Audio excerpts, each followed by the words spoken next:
Hello everyone. In this video, we'll be looking into one of the very simple method to calculate the project duration and the critical path by the method of splitting the network into different paths. So this method you can adopt into a small network diagrams. Now we will look into the various steps that we should follow in order to determine the critical path of the project and also calculate the total duration. The first step is to draw the network diagram for the given activity and predecessor relationship. We usually go with AOA network diagram, that is the activity on arrow network diagrams. Once the network diagram has been drawn, we are then going to identify the various paths of project completion. The paths should be a continuous one, and it has to always start with the first event and the path should end with the last event. Keep in mind that it should be a continuous path. Once the path have been identified, we have to then draw all the paths horizontally along with the activity name and its corresponding duration. Then we are going to calculate the time consumed by each of these paths that we have identified and drawn by adding the duration of all the activities which are there in that particular path. The path which consumes the maximum time is the total duration of the project, and that path is called as the critical path of the project. We have to keep in mind that there will be at least one critical path in a given project, and it is not restricted to only one. We can have multiple number of critical paths in a given project. Also, we should keep in mind that the critical path need not connect all the activities in the project, since, as mentioned above, it is the path which consumes the maximum time by joining the events from the first till the last.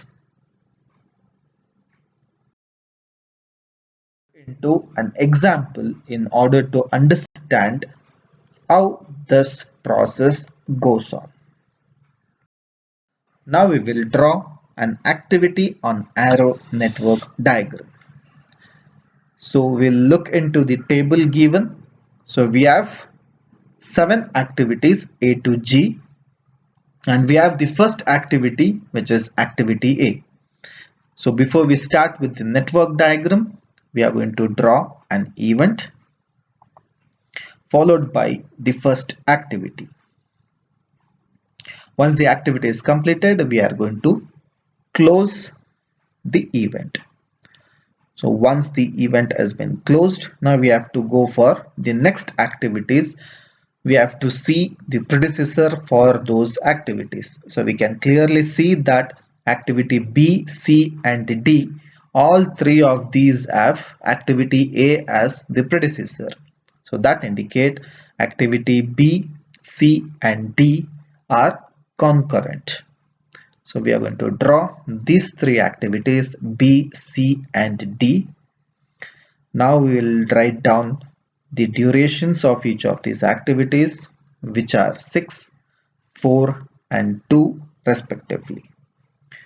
So once the activities have been drawn, we have to close those activities by an event. So we are going to draw the events at the end of the activity.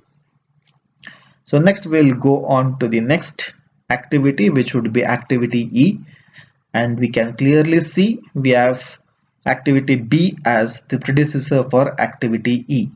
So we'll have activity E as the predecessor, activity B as the predecessor, and the duration is 5. And next we have for activity F, activity C is the predecessor. So we have activity F and the duration is 3 units. And we have the very last activity, which is activity G, which is having the predecessor as activity D, E and F. So you can clearly see in the network, I have already joined the activity D, E and F. So through this, I'll be drawing an activity G, which is having 2 units as the duration. Once the activity G is been drawn, I'm going to close the event. So this would be my AOA network diagram for the given activity predecessor and duration relationship. Once it is drawn, next we are going to number the events. So first event will be numbered 1, next we have 2. Now for activity B and activity C, they both are concurrent, so we can number as 3 and 4, or you can interchange the event number here since they are concurrent in nature. So next we'll have event number 5, and at last it will be event number 6.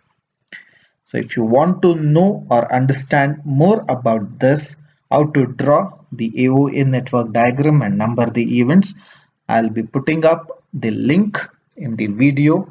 You can kindly do check that and understand how exactly we have to draw the network diagram. Right? So now, done with the network diagram, the next step is to identify the different paths of project completion. So we have seen that the path should start from the first event and should end at the last event. So here the last event would be event number 6. So which would be the first path? So this would be the very first path connecting event number 1, 2, 3, 5 and 6. So we have the path 1, which I'm going to mark it over here. We have activity A, activity B, activity E and activity G. So this would be the first path of our project completion. So next we will look into this. So we have this as the second path connecting event number 1, 2, 5 and 6. So path 2 are activity A, activity D and activity G, right? Be my path number 2. So we do also have one more path, which could be path 3, connecting from event 1 to event 6 along with event 2, 4 and 5. So path 3 would be connecting activity A, activity C, activity F and activity G. So these are the 3 different paths through which we can be splitted from this network diagram. So once we have these paths, next step is to determine the total duration of each of these individual paths. So how do we determine the total duration of each path? As mentioned, we are supposed to add the duration which we have written at the bottom of each of the activities. We just have to sum it up, right? So we have 1 plus 6 plus 5 plus 2, which would lead to 14 units. So this is the total duration of the first path. So next we'll consider the second path and determine what would be the total duration of this path. So it would be 1 plus 2 plus 2. It would be 1 plus 2 plus 2, which leads to 5 units. Similarly, we'll look into the third path and determine the total duration. It would be 1 plus 4 plus 3 plus 2, which leads to 10 units, right? So this is how we are going to determine the total duration of each of these individual paths that we have identified. So now, by looking into the total duration, the path having the maximum duration is the total duration of the project. So we can clearly see that the first path constituting of activities A, B, E and G is going to constitute to 14 units. right? So 14 units is the total duration of the project, and the same path, right? 14 units is the total duration of the project. And coming to the critical path, the path corresponding to the maximum duration of the project, right? The path corresponding to the maximum duration of the project, we call it as the critical path. So the critical path is from event number 1 to 2, 2 to 3, 3 to 5, 5 to 6. So this would be the critical path of the given project, and the total duration is 14 units. So in this way we can determine the total duration of the project and also the critical path.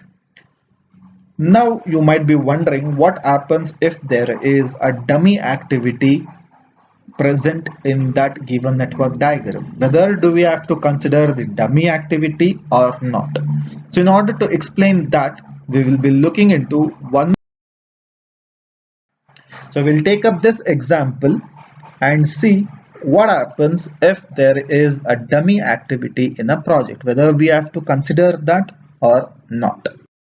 So this would be the question. We have totally 5 activities A to E, and we have the predecessor and the duration of these activities.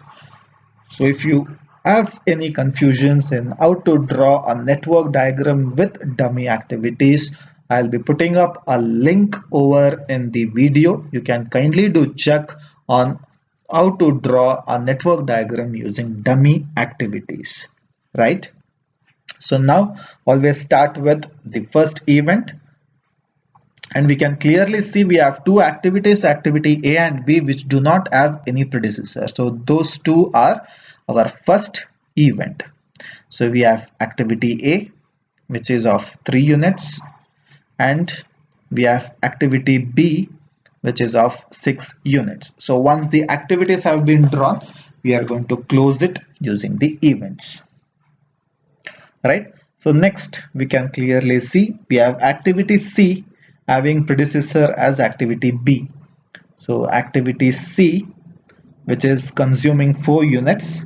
So once it is done, we are going to close it using an event. Now in order to draw activity E, we have activity B as well as activity A as a predecessor, right? So we have activity A and activity B as a predecessor for activity D. So now we cannot directly join activity B to activity A, right? Because it is going to violate the grammatical purpose of drawing the network diagram, right? So therefore we are going to introduce a dummy. Now at the event next to activity A, we have the relationship of activity A and activity B.